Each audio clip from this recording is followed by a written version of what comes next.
Politics was never supposed to be a game. It was never supposed to be entertaining. And we got to change that. You need insurgent efforts. You need people who come into a game just to change it. Returning power to people, putting the focus back on them and their communities. That's the job. My monster tacos are back at Jack. 2 huge, delicious tacos for just $3. And if you can't see what a great deal that is, maybe you're the real monster.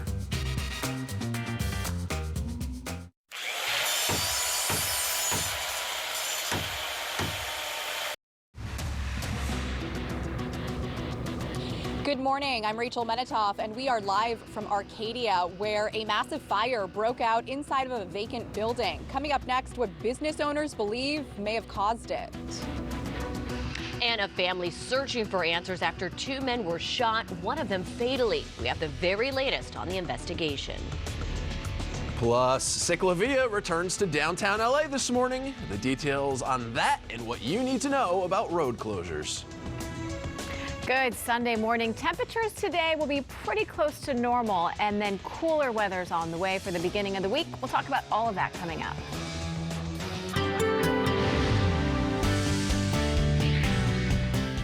Hey, good morning and welcome to the Ktla Weekend Morning News at 6 o'clock. I'm Lauren Lister. And I'm Doug Kolk. We begin with developing news out of Arcadia, where a fire has destroyed an apartment building overnight. We're told it broke out around 10 p.m. last night on Wheeler Avenue. KTLA's Rachel Menitoff is live in Arcadia with the very latest. Rachel, good morning.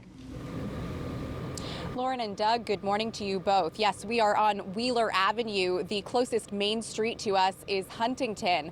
And after almost 8 hours after this fire broke out, you can see here behind us, there is still at least 1 unit on scene. And I'm told that most of the buildings in this area are vacant and are scheduled for demolition.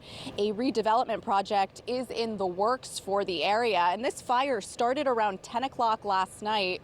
We have some pretty dramatic video of the flames coming through the roof of the building, which eventually collapsed. There were as many as 61 firefighters out here from a number of agencies, and because this building is vacant, no utilities were on. So the battalion chief says the official cause is not yet known, but that when utilities are not up and running, they do have to consider human factors. Business owners in the area are speculating that people may have been living inside this building. The reason this fire took so long to control is because they had to fight it from outside. It wasn't actually safe to go inside the building because the structure is completely unstable. And back out here live on Wheeler Avenue, you can see that there is at least 1 fire truck still on scene. There's a couple of police officers as well securing this area, which has several vacant buildings. Most importantly, though, no one was injured, and we know that the arson team is taking over the investigation. We're live in Arcadia this morning. I'm Rachel Menitoff. I'll send it back to you in the studio. All right, thank you, Rachel.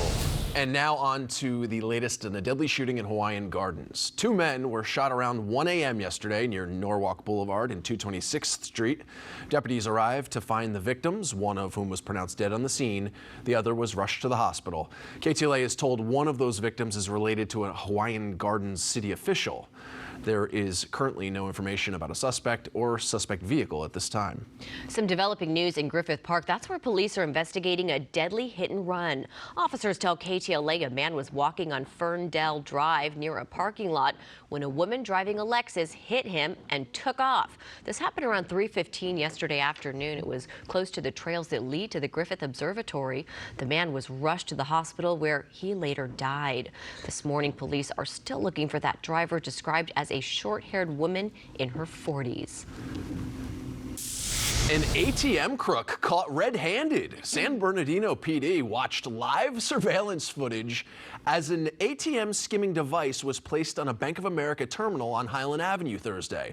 The crook stuck a pinhole camera on the inside panel of the ATM, hoping to sneak a peek at someone punching in their PIN code on the keypad. And you can see from these pictures released by authorities that the camera looks just like an official bank decal. Whoa. Police arrested that man right next to the ATM, and they're still looking for his accomplice. That is amazing to catch him in the act. Yeah. I am always so cautious when I go to the ATM because I think there's going to be things like that. But I would never have looked for a pinhole. No.